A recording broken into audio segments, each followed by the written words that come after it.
पिछले एक महीने में इन्वेस्टर्स को 14 से 15% का रिटर्न देने वाली टेलीकॉम कंपनी वोडाफोन आइडिया को लेकर एक बड़ी खबर सामने आ रही है। सुप्रीम कोर्ट से सुप्रीम राहत मिलने के बाद कंपनी को 10-20 नहीं बल्कि 25,000 करोड़ का फंड मिल सकता है। क्या है ये पूरा मामला? इससे कंपनी को क्या फायदा होगा? इन्वेस्टर्स के लिए इस खबर का क्या मतलब है? इसके अलावा खबरें ये भी आ रही हैं कि वीआई के कस्टमर्स भी लौट रहे हैं। तो चलिए बिना देर किए फटाफट करते हैं कहानी की शुरुआत। सबसे पहले 25,000 करोड़ वाली बात से जो है कहानी की शुरुआत करते हैं। वोडाफोन आइडिया के लिए 27 अक्टूबर का दिन बड़ी राहत लेकर आया। सुप्रीम कोर्ट ने कंपनी के एडजस्टेड ग्रॉस रेवेन्यू यानी एजीआर बकाये से जुड़े एक अहम मामले में केंद्र सरकार को पुनर्विचार की जो है अनुमति दे दी। अदालत ने माना कि यह मामला सरकार के नीतिगत अधिकार क्षेत्र में आता है। सुप्रीम कोर्ट ने सोमवार को स्पष्ट किया कि एजीआर बकाये का रीअसेसमेंट एक ऐसा मुद्दा है जिस पर अंतिम निर्णय लेना केंद्र सरकार का काम है। अदालत की इस टिप्पणी ने केंद्र के लिए एक महत्वपूर्ण पॉलिसी विंडो खोल दी। इसका मतलब है कि सरकार अब कंपनी को राहत देने के लिए नीतिगत स्तर पर कोई नया रास्ता तलाश सकती है। ये वोडाफोन आइडिया की उन कोशिशों को बल देगा जिसमें वो अपने भारी भरकम बकाये के बोझ को कम करने की मांग कर रही थी। बताया जा रहा है कि इससे कंपनी को बड़ी राहत मिल सकती है, जैसे बकाये रकम में जो है कटौती हो सकती है या जो है भुगतान यानी पेमेंट की जो अवधि है वो 6 साल से बढ़ाकर 20 साल तक की जा सकती है।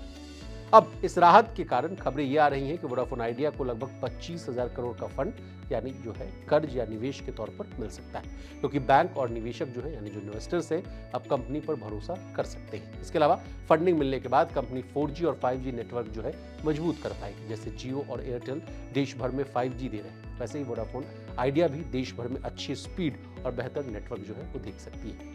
अगर ये रकम कंपनी को मिल जाती है तो ये बहुत बड़ी राहत वाली बात होगी। अब कहानी के इस मोड़ पर ये जानना बहुत जरूरी है कि कंपनी पर कुल कर्ज जो है वो कितना है। वोडाफोन आइडिया पर फिलहाल जो है करीब 1.96 लाख करोड़ का कुल कर्ज है, जिसमें से एजीआर बकाया ही करीब 76,000 करोड़ है।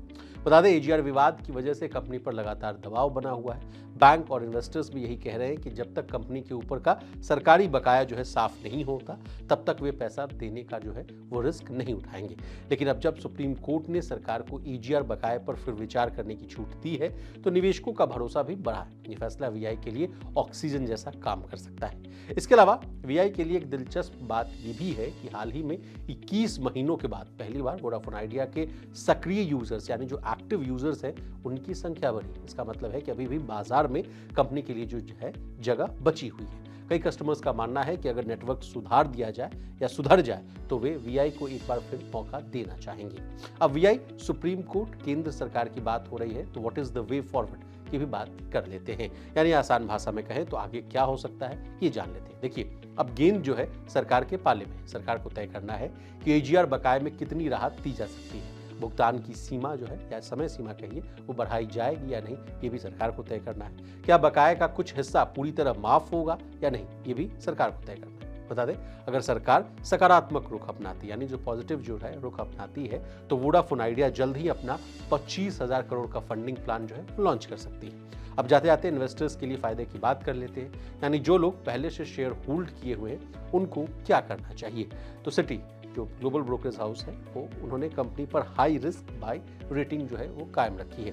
उनका कहना है कि राहत मिलने से वोडाफोन आइडिया और उसकी टावर सप्लायर जो है इंडस टावर्स दोनों को फायदा मिलेगा। इसके अलावा मोतीलाल ओसवाल ने रेटिंग को रिड्यूस से बदलकर न्यूट्रल कर दिया। टारगेट प्राइस जो है 6.5 रुपये से बढ़ाकर 10 रुपये कर दिया है। उनका मानना है कि एजीआर राहत से कंपनी का जो भविष्य है वो थोड़ा सुरक्षित दिखने लगा है। अब ये तो रही बात पूरे वोडाफोन आइडिया के चैप्टर की। आपको हमारी ये डिटेल रिपोर्ट कैसी लगी कमेंट करके जरूर बताइएगा। इसी तरह देश, दुनिया और बिजनेस जगत से जुड़ी तमाम ताज़ा तरीन खबरों के लिए बने रहिए हमारे साथ और देखते रहिए मनी।